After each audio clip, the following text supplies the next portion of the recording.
बूढ़ा हो गया वो बाप, शरीर सूख गया। बुढ़ापा क्या है? जंग लगा लोहा। लोहे पर जंग लगता है जब पानी की मार पड़ती है, और जिंदगी को जंग लगता है जब अपनी औलाद का दुष्कार मिला करता है, जब अपनी औलाद से उपेक्षाएं मिला करती हैं। एक बात अंतर इतना है कि लोहे को जंग बाहर से लगता है और जिंदगी को जंग भीतर से लगा करता है। बाहर की जंग को मिटाने के लिए कोई रेख मार्क मिल जाता है बाजार में, मगर भीतर की जंग मिटाने का कोई भी उपाय हमारे पास नहीं हुआ करता है। उस बूढ़े ने बच्चों को पढ़ाया लिखाया, उसकी पत्नी की मौत हो गई, अकेला बुढ़ापा, 2 बेटे, एक डॉक्टर एक इंजीनियर, पढ़ा लिखा के बड़ा किया।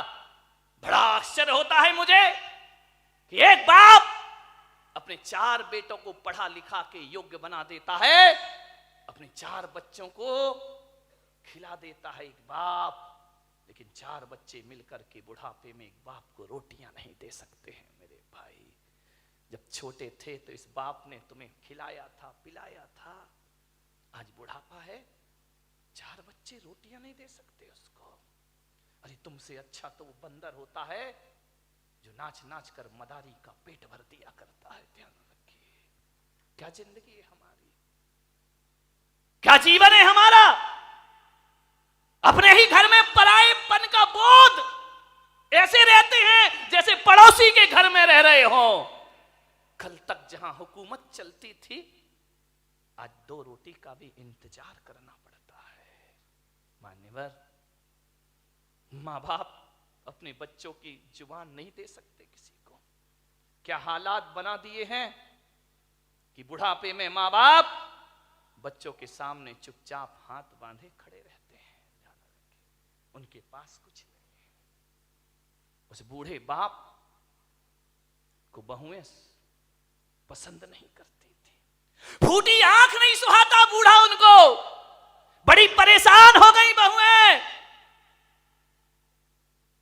बूढ़े बाप ने देखा, यार इन बच्चों को मैंने पाला पोसा बड़ा किया, आप विचार तो करो एक बार, माँ बाप की तपस्याएं, मैं संत हूं, मैं दिगंबर संत हूं, लेकिन आज मैं आपके सामने कह रहा हूं कि 23 साल हो गए मुझे सन्यास में रहते रहते, लेकिन मैं विश्वास के साथ कहता हूं कि 23 साल में जितनी तपस्या मैंने नहीं की होगी, उससे ज्यादा तपस्या मेरी मां ने मुझे पालने में की होगी। क्या पाते हो तुम अपनी जिंदगी में? मां बाप के एहसान। बड़ा आश्चर्य होता है कि जिस मां ने 9 महीने तुम्हें कोख में रखा, बुढ़ापे में उसको कमरे में नहीं रख सकते हो तुम। ध्यान रखिए, जिस मां ने आंचल का दूध पिलाया, उस मां को मटके का पानी नहीं पिला सकते हो। जिस मां ने, विचार करिए, आज जो तुम बोल रहे हो, अरे बेकार है वो औलाद जो अपने बाप को चुप कहती हो। ध्यान रखिए, कैसी औलाद है। मां बाप कुछ बोलते हैं तो बच्चा कहता है आप चुप रहिए। अरे जीभ गल के गिर जाना चाहिए आपकी। मां बाप को कहते हो चुप रहिए, जिसने बोलना सिखाया। जब तुम पैदा हुए थे तुम्हें तो बोलना भी नहीं आता था। बताइए सबसे पहले बोलना किसने सिखाया था? इस मां बाप ने। और इसी दिन के लिए सिखाया था कि जब तू बोलना सीख जाए तो हमें कहना कि तुम चुप रहो। ध्यान रखिए मान्यवर, मां बाप के एहसानों से मुक्त नहीं हो सकते कभी। जब तुम्हें चलते नहीं बनता था ना, किसने चलना सिखाया था? बताइए, उंगली पकड़ के किसने चलना सिखाया था? इस मां ने सिखाया था, इस पिता ने सिखाया था। ये तुम्हारे लिए घोड़ा बना था, तुम उसकी पीठ पर सवार हुए थे। कितना खुश होता था वो बाप जब तुम पहली बार चलना सीखे थे। चलते थे, गिर जाते थे, चलते थे, जैसे ही गिरने लगते थे पापा आकर पकड़ लिया करते थे। एक बात तो बता दो, युवाओं से मेरा निवेदन है, जब तुमसे चलते नहीं बनता था तो माँ बाप ने उंगली पकड़ी थी, और आज उनसे चलते नहीं बनता तो तुम उनका हाथ नहीं पकड़ सकते हो। तुम्हें उनका हाथ पकड़ने में शर्म आती है, तुम्हें गाड़ी में बिठा के मंदिर ले जाने में शर्म आती है, तुम्हें शर्म आती है अपने माँ बाप को सहारा देने में। वाह रे इंसान, विचार करिए। याद है तुम्हें जब बचपन में स्कूल जाते थे तो माँ क्या करती थी, तुम्हारे टिफिन में 2 रोटी रखती थी, बेटा पढ़ाई भी करना, भूख लगे तो ये रोटियां खा लेना। स्कूल में रहने के बाद भी माँ तुम्हारा ख्याल रखती थी। और जब स्कूल जाते थे तो माँ पिता 1 रुपया 2 रुपया तुम्हारी जेब में डाल दिया करता था। विचार करो आप कि जिस माँ ने टिफिन में 2 रोटियां रखी हैं, बुढ़ापे में आज उस माँ की थाली में 2 रोटी नहीं है। और जिस बाप ने जेब में पैसे डाले थे, आज वो बाप बिना पैसे के घर में जिंदगी जी रहा है, एक एक पैसे को तरसता है, उसे शर्म आती है अपनी औलाद से पैसा मांगने में। एक बात तो बता दो, युवाओं से मेरा निवेदन है कि बचपन में तुमने पिता की जेब से पैसे निकाले थे तो पिता तो गुस्सा नहीं हुए थे ना? पिता तो सोचते थे बच्चा है, निकाल लिया, खर्च करेगा, कोई बात नहीं है। बचपन में पिता के जेब से पैसे निकालते तब पिता को गुस्सा नहीं आया। और आज बुढ़ापे में बाप यदि तुम्हारी जेब से पैसा निकाले तो तुम्हें गुस्सा क्यों आता है? मैं आपसे पूछना चाहता हूं, युवाओं से मेरा प्रश्न है, आज आपको गुस्सा क्यों आता है? आज पिता को इजाजत क्यों लेना पड़ती है? एक बात आपसे निवेदन करने जा रहा हूं, मान्यवर, जब तुम छोटे थे ना, ये वही बाप है, तुम्हारे घर में एक चिड़िया आती थी, तुम बचपन में छोटे में पूछते थे पापा ये क्या है? पापा कहते थे बेटा चिड़िया है। फिर थोड़ी देर बाद चिड़िया आती थी, पापा ये क्या है? बेटा ये चिड़िया है। फिर चिड़िया आई, पापा ये क्या है? तुमने 10 बार पूछा, बाप ने 10 बार बताया बेटा ये चिड़िया है। पापा को गुस्सा नहीं आया ना? और जब बुढ़ापे में एक बाप किसी बात को 2 बार पूछ लेता है तो आप कहते हो तुम्हें एक बार का समझ में नहीं आता है, बार बार पूछते रहते हो। कितनी बार समझाऊं तुमको? बताओ, तुमने 10 बार पूछा तो पापा ने गुस्सा नहीं किया, आज पापा ने 2 बार पूछ लिया तो तुमको गुस्सा आ गया। तुम कहते हो कि माँ बाप जिद करते हैं, बुढ़ापे में परेशान करते हैं। तुमने भी बहुत जिद की थी जब तुम अपने माँ बाप के साथ बाजार गए थे, खिलौने के लिए मचल गए थे, पापा यही खिलौना लूंगा, पापा के पास पैसे नहीं थे, पापा मुझे यही वाला चाहिए। सोचिए, आप विचार करिए, बाप के पास कुछ नहीं था, तुमने डिमांड की, तुमने जिद की, तुम भी तो सड़क पर मचल गए थे, बाजार में रोने लगे थे, तब पापा को गुस्सा नहीं आया। और आज माँ बाप थोड़ी सी जिद कर ले, तुमको गुस्सा आ जाता है। किस काम की जिंदगी है ये तुम्हारी? मान्यवर, विचार करिए, तुमने कितना परेशान किया है माँ बाप को। उस परेशानी का यदि 1% भी चुका सको तो माँ बाप खुशी से अपनी जिंदगी जी लेंगे। मेरे भाई, मैं आपसे निवेदन करता हूं, माँ बाप का सम्मान ना कर सको कोई बात नहीं है, ज्यादा उनका मान प्रतिष्ठा ना दे सको कोई बात नहीं, लेकिन मेरा आपसे आज एक निवेदन है, इज्जत ना दे सको कोई बात नहीं, मगर ऐसा तो करो कि माँ बाप इज्जत से उस घर में रह सके। ध्यान रखें, इतना तो कर सकते हो ना कि सम्मान की जिंदगी जी सके। वो क्या करते हम माँ बाप के लिए? स्वामी विवेकानंद बहुत बड़े संत हुए, अमेरिका गए, उन्होंने अपना भाषण दिया, प्रवचन दिया, मां पर बहुत अच्छा बोलते थे। वो कहते थे मां से अच्छा कुछ नहीं होता, मां से बड़ा कोई धर्म नहीं होता है, पिता से बड़ा कोई धर्म नहीं होता, कोई कर्तव्य नहीं होता हमारा। विवेकानंद से किसी जिज्ञासु ने पूछ लिया, आप मां की इतनी महिमा गाते हैं, मां में ऐसा क्या है? धरती पर आए हैं तो मां तो मिलेगी मिलेगी, इसमें कौन सा एहसान? और हर माँ बाप पाल पोस के बड़ा करते हैं, कोई बड़ा काम नहीं कर दिया उन्होंने। धरती पर आओगे तो माँ बाप तो मिलेंगे ही मिलेंगे। विवेकानंद ने कहा, ये प्रश्न कोई भारत का आदमी पूछ रहा है कि मां में ऐसा क्या है? स्वामी विवेकानंद ने उसे बुलाया कि इधर आओ। वो एक साफा बांधते थे, उन्होंने अपनी पगड़ी खोली, बोले इसे पकड़ो। उसने कहा स्वामी जी ये क्या है? बोले पकड़ो। उसने पकड़ा। स्वामी विवेकानंद ने कहा कि जाओ मेरी सभागृह के बाहर 1 किलो का पत्थर पड़ा है, उसे उठा के ला। बोली स्वामी जी मुझे प्रश्न का उत्तर चाहिए, ये पत्थर में से नहीं उठेगा। बोले देख, माँ बाप के संदेह में उठा हुआ प्रश्न किसी पत्थर से कम नहीं हुआ करता है। पत्थर का जवाब स्वामी विवेकानंद नहीं देते, पत्थर का जवाब पत्थर ही दिया करता है। जाओ और पत्थर उठा के लाओ। वो पत्थर उठा के लाया।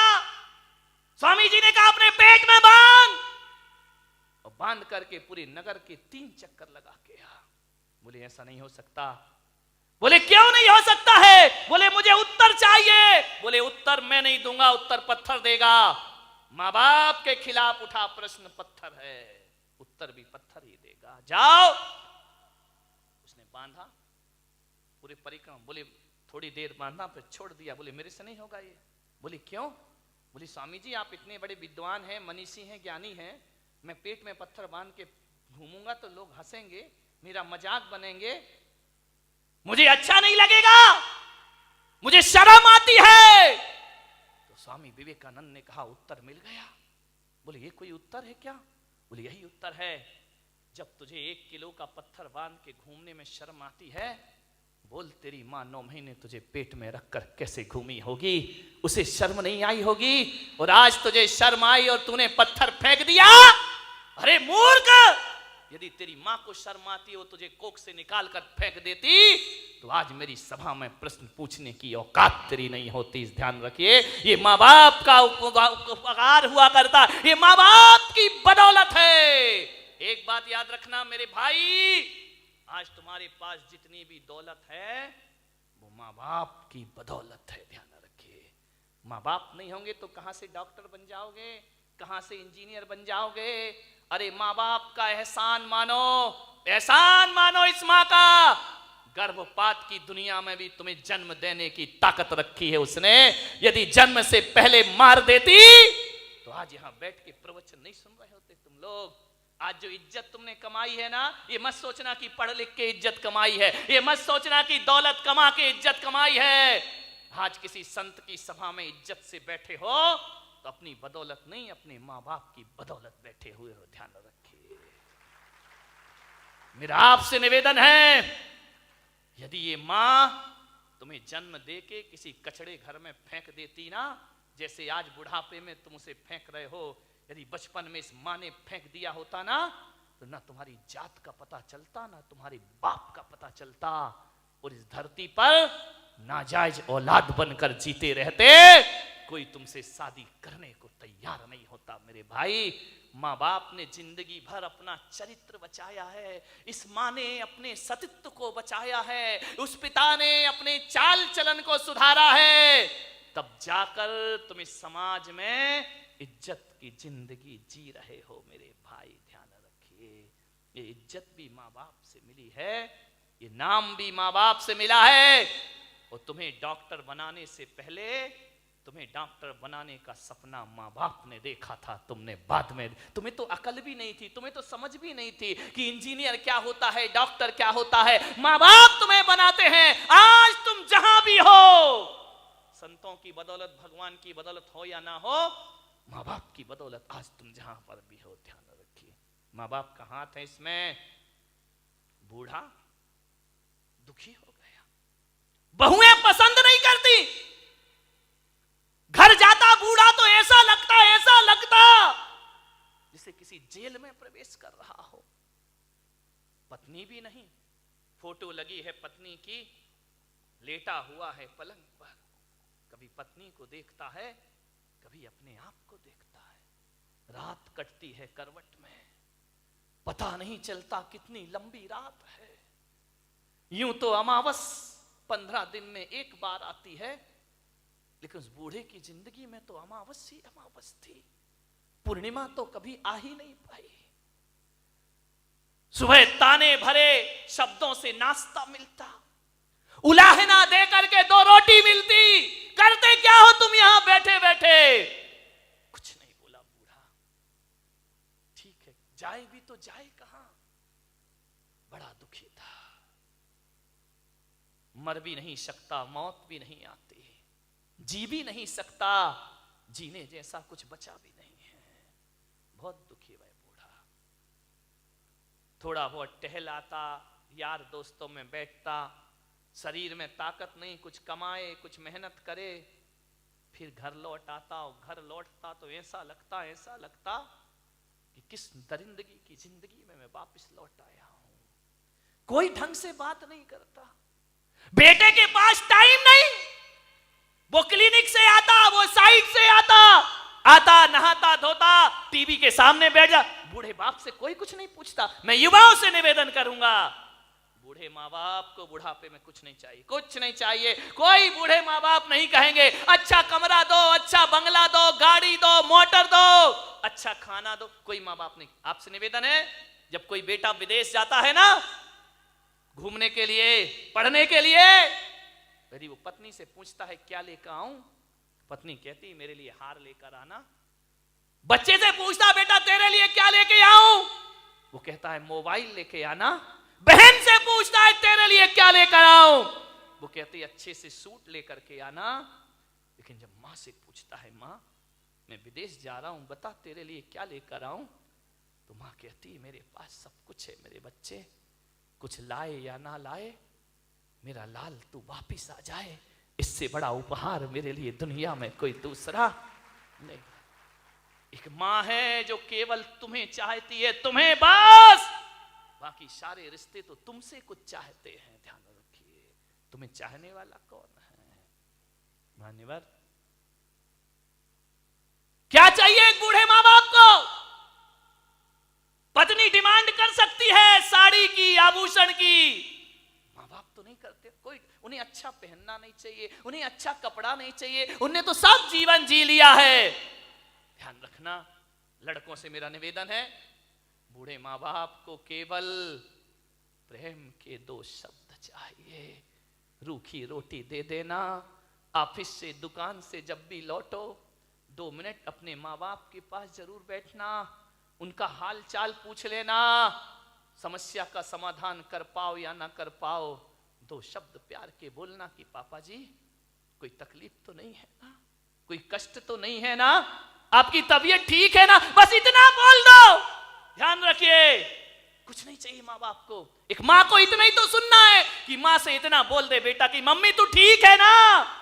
मैं आज आपसे पूछता हूं, एक सच्चा बेटा होगा तो आज जाके घर में माँ बाप से पूछेगा कि माँ बाप, माता पिता जब तुमने मुझे जन्म दिया था क्या सोच के जन्म दिया था? एक बात पूछना प्रश्न अपनी माँ बाप से, क्या सोच के तुमने जन्म दिया था मुझे? आप बताओ पिताजी, जैसा आपने सोचा था मैं उसके अनुसार हूं या नहीं हूं?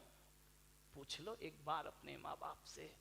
किन अरमानों से जन्म दे के पाल पोस के बड़ा किया था, मैं आपकी इच्छाओं के अनुरूप जीवन जी रहा हूं या नहीं जी रहा हूं? और माँ बाप यदि कुछ ना बोले तो समझना कि तुम अभी वैसा जीवन नहीं जी रहे हो। और मैं पुलक सागर आपको कहता हूं कि माँ बाप यदि चुप हो जाएं तो कसम खा लेना कि आज से मैं माँ बाप के अनुसार जिंदगी जीने का प्रयास करूंगा। ध्यान रखिए, और जो बेटा ऐसा कर लेगा वो किसी संत से कम नहीं।